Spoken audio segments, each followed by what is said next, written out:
Bismillahirrahmanirrahim. Assalamualaikum warahmatullahi wabarakatuh. Selamat pagi Bapak Yance Anas MSc APT. Selamat pagi teman-teman. Kami dari kelompok 7 akan mempresentasikan hasil diskusi kami yang berjudul glaukoma. Anggota dari kelompok kami yaitu Ovilia Ifat Maningtyas, Arini Baroroh, dan Muhammad Diki Wijayanto. Baik, langsung saja untuk kasusnya. Seorang pasien laki-laki usia 44 tahun baru saja didiagnosa dokter mata mengalami open angle glaukoma dengan keluhan rasa nyeri hebat pada mata kirinya, terganggunya penglihatan atau kehilangan kemampuan melihat secara luas dan penglihatan agak gelap. Gangguan tersebut terjadi secara intermiten dan dapat berlangsung selama 6-10 jam. Keluhan tersebut telah berlangsung selama 3 bulan terakhir. Pasien juga mengalami depresi selama serangan terjadi. Tekanan intraokuler atau IOP yang terukur saat ini adalah 29 mmHg. Dokter merencanakan memberikan terapi pengobatan dan meminta apoteker untuk membuat rencana terapi untuk pasien tersebut. Pengertian glaukoma. Glaukoma adalah sekumpulan kelainan mata yang mengarah ke neuropati optik, ditandai oleh pencekungan diskus optikus yang dikaitkan dengan pengurangan sensitivitas dan lapang pandang. Peningkatan tekanan intraokuler diperkirakan memiliki peran penting dalam patogenis glaukoma, tapi tidak lagi menjadi kriteria diagnostik untuk glaukoma. Untuk klasifikasi glaukoma dibagi menjadi 3, yaitu glaukoma primer, sekunder, dan kongenital. Untuk glaukoma primer dibagi 2, glaukoma primer sudut terbuka dan glaukoma primer sudut tertutup. Glaukoma primer merupakan glaukoma yang tidak diketahui penyebabnya. Ada 2, yaitu glaukoma sudut terbuka dan glaukoma sudut tertutup. Untuk glaukoma sudut terbuka bersifat kronik, diduga terjadi akibat peningkatan tekanan intraokuler yang disebabkan oleh mekanisme sudut terbuka, yaitu proses degeneratif di jalinan trabekula, termasuk pengendapan bahan ekstrasel di dalam jalinan dan di bawah lapisan endotel kanalis scalenum. Yang kedua ada glaukoma sudut tertutup. Terjadi pada mata dengan predisposisi anatomis tanpa ada kelainan lainnya. Adanya peningkatan tekanan intraokuler karena sumbatan aliran keluar humor aqueous akibat oklusi trabekuler meshwork oleh iris perifer. Kemudian ada glaukoma sekunder. Terjadi peningkatan tekanan intraokuler yang merupakan manifestasi dari penyakit lain, dapat berupa peradangan, trauma bola mata, dan paling sering disebabkan oleh uveitis. Selain itu, penggunaan kortikosteroid yang berlebihan. Penyakit sistemik lainnya seperti DM dan hipertensi. Kemudian untuk glaukoma kongenital adalah glaukoma yang ditemukan sejak lahir yang menyebabkan pembesaran mata bayi karena sistem saluran pembuangan di dalam mata yang tidak berfungsi dengan baik. Untuk gejala klinik dari glaukoma yaitu ada penglihatan kabur, sakit kepala ringan, kornea edema berawan, sakit mata, mual muntah, dan sakit perut. Untuk patofisiologi glaukoma yaitu terjadi apoptosis sel ganglion retina yang dapat menyebabkan menipisnya lapisan serat saraf dan lapisan inti dalam retina serta berkurangnya akson di nervus opticus. Kemudian diskus opticus menjadi atrofi yang disertai dengan pembesaran cawan optik sehingga dapat menimbulkan kerusakan saraf yang dapat meningkatnya tekanan intraokuler sehingga dapat merusak saraf pada bola mata. Pengobatan glaukoma dan mekanisme obat. Yang pertama ada beta adrenergic blocking agent. Mekanismenya mengurangi produksi humor aqueous dengan cara mengeblok reseptor beta 2 adrenergic pada epitelium ciliaris atau penghasil humor aqueous. Contohnya ada beta-solol, karteolol, levobunolol, metipranolol, dan timolol.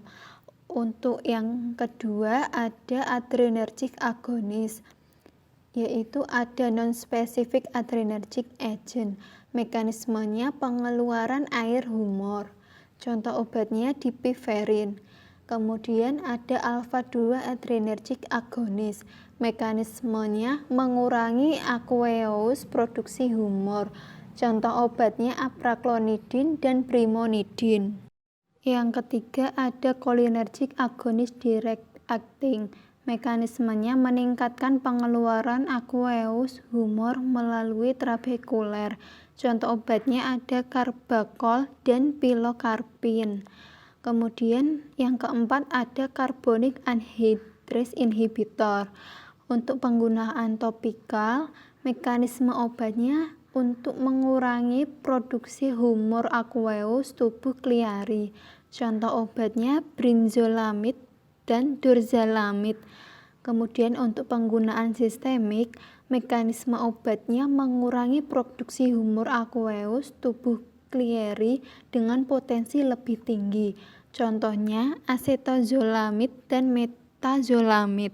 Untuk pengobatan glukoma yang kelima ada prostaglandin analog. Mekanismenya meningkatkan aliran overoskleral berair dan pada tingkat yang lebih kecil aliran trabekuler. Untuk contoh obatnya ada latanopros, bimatopros, tafepros, dan tarflupros. Untuk pengobatan selanjutnya ada kombinasi. Mekanismenya yaitu mengurangi produksi aqueous. Contoh obat kombinasinya ada timolol dan durzolamid, timolol dan brimonidin, brizolamid dan brimonidin, timolol dan latanopros, timolol dan trafopros, dan timolol dan bimatopros.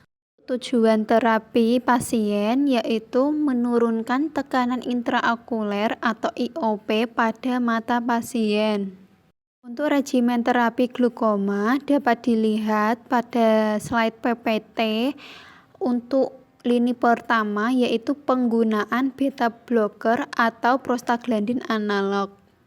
Untuk regimen terapi glaukoma pada kasus di atas, bahwa pasien mengalami open angle glaukoma yang dimulai dengan terapi golongan beta adrenergic blocking agent. Saran dari kelompok kami yaitu menggunakan timolol maleat dengan bentuk sediaan tetes mata, dosisnya 0,25% sebanyak 1 kali sehari 1 tetes pada mata kiri sebelum tidur. Durasinya yaitu 4 minggu. Setelah 4 minggu, dilakukan pemeriksaan nilai IOP.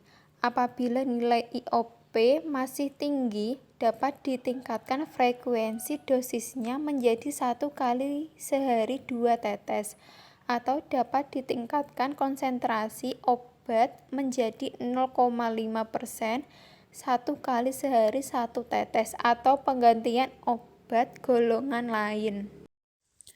Informasi obat terkait dengan cara pakai dan aturan pakai dapat dilihat di video berikut. Resep atas nama Bapak Miftah.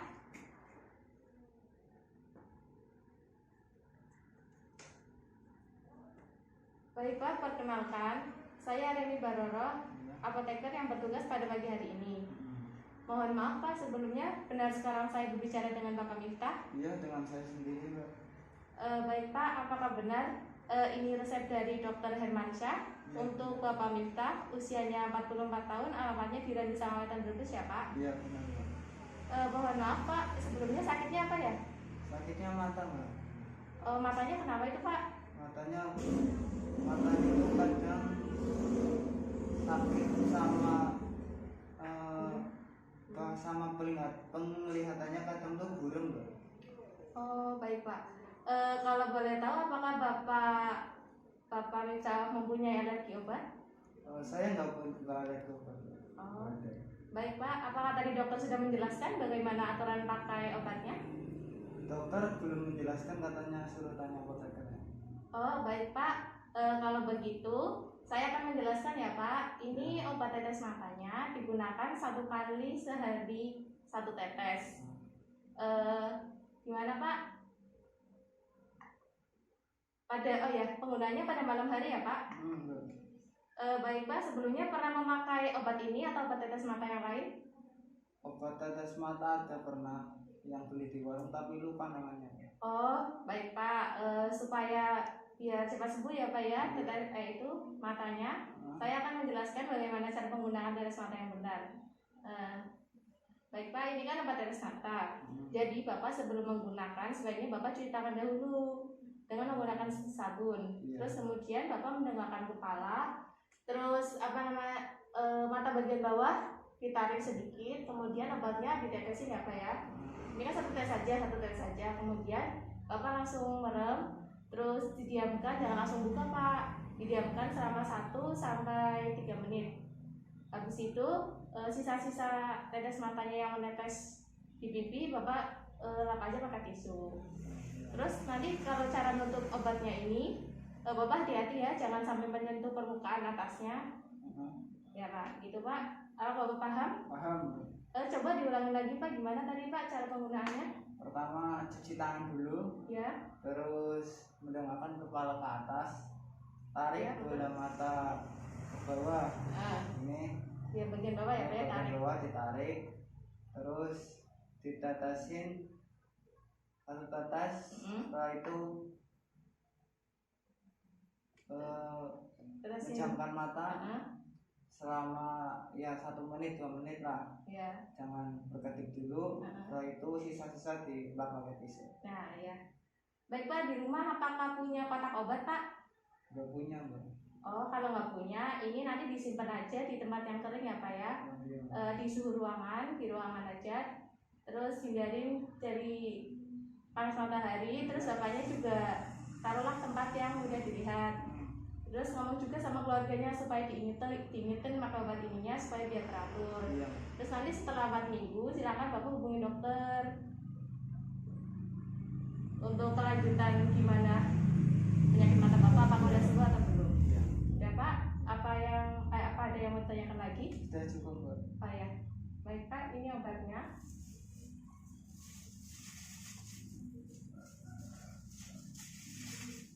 Ini obatnya Pak. Terima kasih ya Pak ya. Semoga Pak sembuh.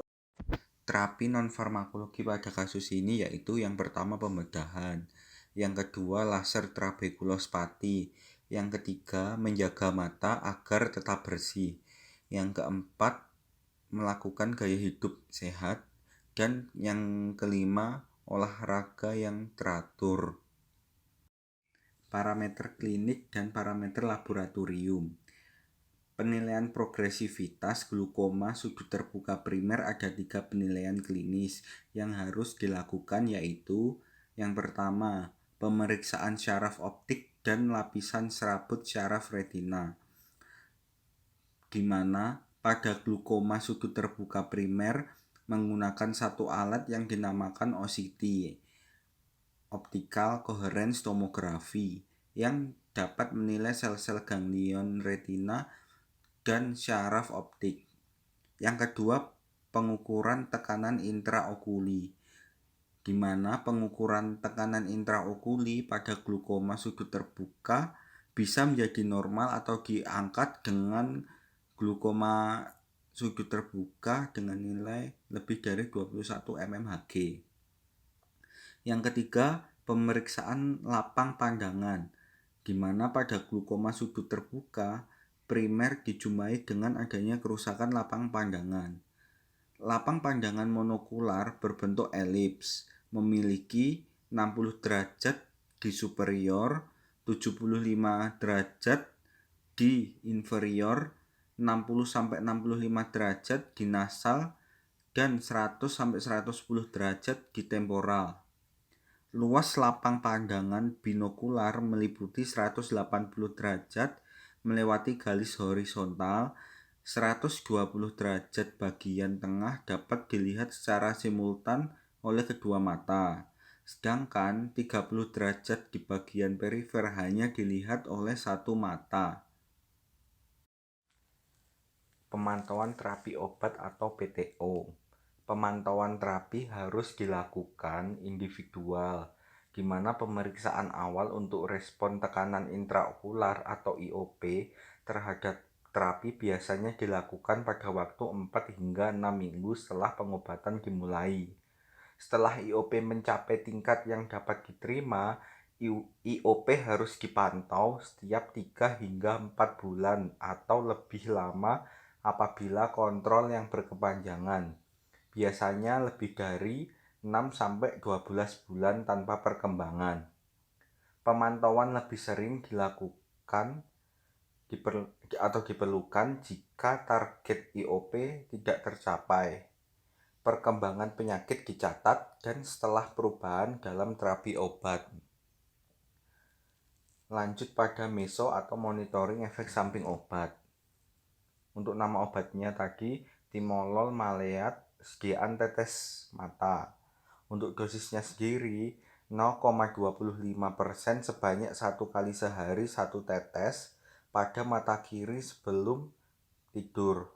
Untuk mesonya perlu dilakukan pemantauan adanya keluhan efek samping okuler seperti terbakar atau menyengat.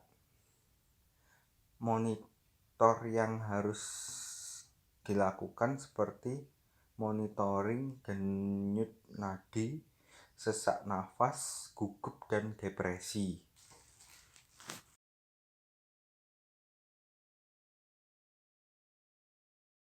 Sekian presentasi dari kelompok kami. Kurang lebihnya mohon maaf. Wassalamualaikum warahmatullahi wabarakatuh.